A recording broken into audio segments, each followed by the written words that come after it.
नमस्कार महिलांनो, मी Phoenix beauty parlour राशींची सर्वा सीमा प्रसाद काळे।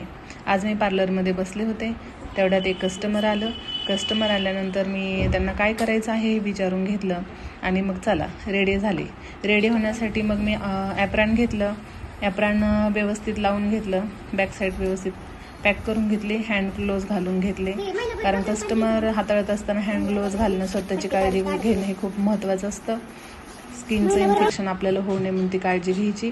ते कस्टमरचे कान फाटलेले होते, ते मी चेक केले, ते कानाची ग्रोथ कशी आहे, दोन्ही कान फाटलेले होते। चला लगेच मी कॉटन घेतलं, कॉटन आणि स्टेंटनी मी ते कानाचं सगळं ते पाळ्या क्लीन करून घेतल्या। त्याची ग्रोथ किती आहे, किती फाटलेले आहेत हे सगळं मी चेक करून घेतलं। दोन्ही कान मी तशाच रीतीने ते किती फाटलेले आहेत ते बघून तुम्ही बघू शकता किती मोठे होल पडलेले आहेत।